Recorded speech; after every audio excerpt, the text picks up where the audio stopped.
Guys ನಿಜವಾಗ್ಲೂ ದೇವ್ರು ಇದೆಯಾ ಇಲ್ವಾ? ಯಾಕಪ್ಪ ಈ ಕ್ವಶನ್ ಕೇಳಿದೆ ಅಂದ್ರೆ ನನಗೆ ದೇವರು ದೆವ್ವ ಇದ್ರ ಮೇಲೆಲ್ಲ ನಂಬಿಕೆನೇ ಇರಲಿಲ್ಲ. ಯಾರಾದ್ರೂ ನನ್ನ ಹತ್ರ ಬಂದ್ಬಿಟ್ಟು ದೇವ್ರದಾಗ್ಲಿ ದೆವ್ವದಾಗ್ಲಿ ಏನಾದ್ರೂ ಸ್ಟೋರಿ ಹೇಳಿದ್ರೆ ಸೊ ಇಗ್ನೋರ್ ಮಾಡ್ತಿದ್ದೆ, ಬಿಕಾಸ್ ಅದ್ರ ಮೇಲೆ ಟ್ರಸ್ಟ್ ಇಲ್ಲ ನಂಗೆ. ಅಂಡ್ ನಮ್ಮ ಮನೇಲಿ ನಮ್ಮ ಅಮ್ಮಂಗೆ ದೇವರು ಅಂದ್ರೆ ಸ್ವಲ್ಪ ಜಾಸ್ತಿ ಭಕ್ತಿ. ಎಲ್ಲಾದ್ರೂ ಅಮ್ಮನ ಜೊತೆ ದೇವಸ್ಥಾನಕ್ಕೆ ಹೋದ್ರೆ ಇಲ್ಲಾಂದ್ರೆ ಎಲ್ಲಾದ್ರೂ ಒಬ್ಬನೇ ರೋಡಲ್ಲಿ ಹೋಗ್ಬೇಕಾದ್ರೆ ಎಲ್ಲಾದ್ರೂ ಟೆಂಪಲ್ ಕಂಡ್ರೆ ಒಂದು ಕೈ ಮುಗ್ದುಬಿಟ್ಟು ಬರ್ತೀನಿ, ಮನ್ಸಿಗೆ ಒಂದು ತೃಪ್ತಿ ಸಿಗ್ಲಿ ಅಂತ ಅಷ್ಟೇ. ಆದ್ರೆ ರೀಸೆಂಟ್ ಆಗಿ ಒಂದು ಇನ್ಸಿಡೆಂಟ್ ನಡೀತು. ನನ್ನ ಲೈಫ್ ಅಲ್ಲಿ ನಡೆದಿರೋ ಕೆಟ್ಟ ಘಟನೆಗಳು, ಅದು ಇದು ಮೆಮೊರೀಸ್, ಜೊತೆಗೆ ಕಷ್ಟದ ಮೇಲೆ ಕಷ್ಟ. ಅದಕ್ಕೆ ಒಂದ್ ದಿವಸ ಮೈಂಡ್ ಫ್ರೀ ಮಾಡ್ಕೋ ಬರೋಣ ಅಂತ ಹೇಳ್ಬಿಟ್ಟು ಮೈಸೂರಿಗೆ ಹೋಗ್ತೀನಿ ನಾನು. ಸೊ ಬೆಂಗಳೂರಿಂದ ನಾನು ಒಬ್ಬ ಫ್ರೆಂಡ್ ಅನ್ನು ಕೂಡ ಬರಕ್ ಹೇಳ್ತೀನಿ. ಇಬ್ರು ಕೂಡ ಮೀಟ್ ಎಲ್ಲಿ ಆಗ್ತೀವಿ ಅಂದ್ರೆ ಸೊ ಚಾಮುಂಡಿ ಬೆಟ್ಟದಲ್ಲಿ ಮೀಟ್ ಆಗ್ತೀವಿ. ಯಾವತ್ತೂ ಹಾಗೆಲ್ಲ ನಾನು ಟೆಂಪಲ್ ವಿಸಿಟ್ ಮಾಡಲ್ಲ, ಆದ್ರೆ ಅವತ್ತಿನ ದಿನ ನಾನು ಟೆಂಪಲ್ ವಿಸಿಟ್ ಮಾಡ್ತೀನಿ. ಇಬ್ರು 1.5 ಗಂಟೆ ಕ್ಯೂ ಅಲ್ಲಿ ನಿಂತ್ಬಿಟ್ಟು ತಾಯಿ ಚಾಮುಂಡೇಶ್ವರಿದು ದರ್ಶನ ಪಡ್ಕೊಂಡು ಬರ್ತೀವಿ. ಹಾಗೇನೆ ದರ್ಶನ ಪಡ್ಕೊಂಡು ನನ್ನ ಕಷ್ಟಗಳನ್ನ ತಾಯಿ ಚಾಮುಂಡೇಶ್ವರಿ ಹತ್ರ ಶೇರ್ ಮಾಡ್ಕೋತೀನಿ. ಯಾವತ್ತೂ ದೇವಸ್ಥಾನಕ್ಕೆ ಬರ್ದಿರೋರ್ನ ಇವತ್ತು ಕರ್ಸ್ಕೊಂಡಿದ್ಯಾ? ಲೈಫ್ ಅಲ್ಲಿ ಪ್ರಾಬ್ಲಮ್ಸ್ ಮೇಲೆ ಪ್ರಾಬ್ಲಮ್ಸ್ ಬರ್ತಿದೆ, ಜೊತೆಗೆ ಏನೇನೋ ಕೆಟ್ಟ ಯೋಚನೆಗಳು, ಜೊತೆಗೆ ಸೋಷಿಯಲ್ ಮೀಡಿಯಾದಲ್ಲಿ ಏನೋ ಮಾಡ್ಬೇಕು ಅನ್ಕೊಂಡಿದೀನಿ, ಅಕೌಂಟ್ ಎಲ್ಲ ಫ್ರೀಸ್ ಆಗಿದೆ, ಯಾವ್ದ್ರ ಮೇಲೂ ಇಂಟ್ರೆಸ್ಟ್ ಇಲ್ಲ, ಸೊ ಒಳ್ಳೇದ್ ಮಾಡಮ್ಮ ಅಂದ್ಬಿಟ್ಟು ಪೂಜೆ ಮಾಡಿಸ್ಕೊಂಡು ಹೊರಗಡೆ ಬರ್ತೀವಿ. ಹೊರಗಡೆ ಬಂದ್ಬಿಟ್ಟು ನೆಕ್ಸ್ಟ್ ನನ್ನ ಮನೆಗೆ ಬಂದ್ಬಿಟ್ಟು ಒಂದು ವಿಡಿಯೋನ ಪೋಸ್ಟ್ ಮಾಡ್ತೀನಿ. ಆ ವಿಡಿಯೋ ಬಂದ್ಬಿಟ್ಟು ಮಿಲಿಯನ್ ಅಲ್ಲಿ ಹೋಗುತ್ತೆ. 60K ಫಾಲೋವರ್ಸ್ ಅಲ್ಲಿ ಅಕೌಂಟ್ ಫ್ರೀಸ್ ಆಗಿತ್ತು. ಅವತ್ತಿನ ದಿವಸ ಆ ವಿಡಿಯೋ ವೈರಲ್ ಆಗಿ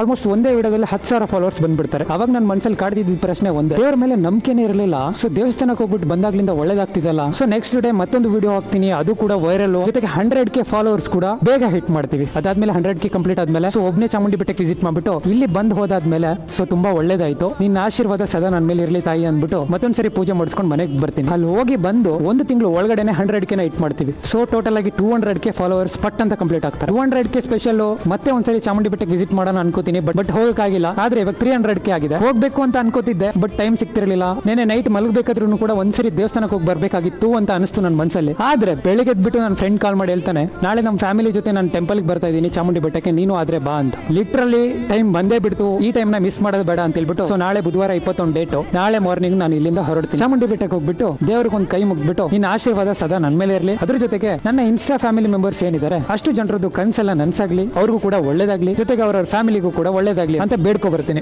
ನನ್ನ ಇನ್ಸ್ಟಾ ಫ್ಯಾಮ್ ಏನಿದ್ದೀರಾ, ನೀವೆಲ್ಲರೂ ಟೆಂಪಲ್ಗೆ ಬಂದಿಲ್ಲ ಅಂದ್ರೂ ಕೂಡ ದೇವ್ರ ಹತ್ರ ನಾನೇ ಬೇಡ್ಕೊ ಬರ್ತೀನಿ. ಡೋಂಟ್ ವರಿ, ನಿಮ್ಗೂ ಒಳ್ಳೇದಾಗುತ್ತೆ, ಜೊತೆಗೆ ನನ್ಗೂ ಒಳ್ಳೇದಾಗುತ್ತೆ. ಇನ್ನೇನ್ ಗೈಸ್, ನಾಳೆ ಬಂದ್ಬಿಟ್ಟು ಡೈರೆಕ್ಟ್ ಆಗಿ ಚಾಮುಂಡಿ ಬೆಟ್ಟದಲ್ಲಿ ಸಿಗೋಣ. Love you all, bye, take care. Next ವಿಡಿಯೋದಲ್ಲಿ ಸಿಗ್ತೀನಿ.